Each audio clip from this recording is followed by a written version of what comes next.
fair value gap is a 3 candle pattern. The first candle has to be small or indecisive candle. The second candle has to be a strong candle with upside or downside momentum. And the third candle can be any kind of candle.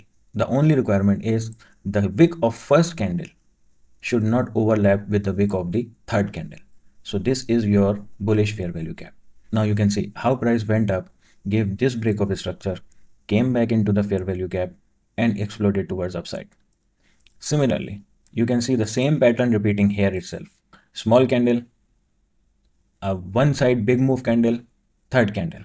This is your another fair value gap.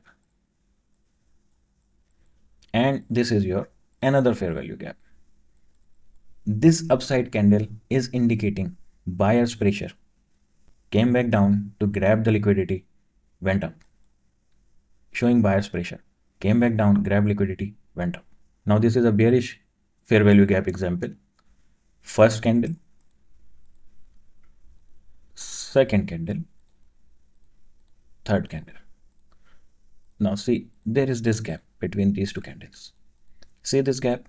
This gap is a magnet for future price action to trade into. So the price came back inside the fair value gap and then exploded towards downside. Smart money traders use these gaps to enter into the market on better prices. Now you understand what a fair value gap looks like. Smart money or experienced traders trade fair value gap, but they always club it with other confluences. Trading a fair value gap alone is not a good option. In order to get other confluences, you need to understand the market position, market structure, and market order flow. One of the best trading strategies to trade fair value gap is to combine fair value gaps with order blocks and recent liquidity grabs. In order to learn these strategies, subscribe my channel now that you have learned what is a fair value gap. Let me explain you. Trading fair value gap alone will not work. Smart money or experienced traders club fair value gap with other confluences like liquidity grabs and order blocks.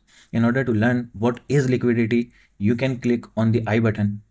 I have made a very simple video about it. And best time frame to trade fair value gap is 1 hour, 4 hour or daily because it provides a very clear fair value gap. If used properly with proper confluences, fair value gaps are real game changers. They reveal where institutions are stepping in. Like and subscribe for more advanced trading strategies. Comment below. Have you traded fair value gap before?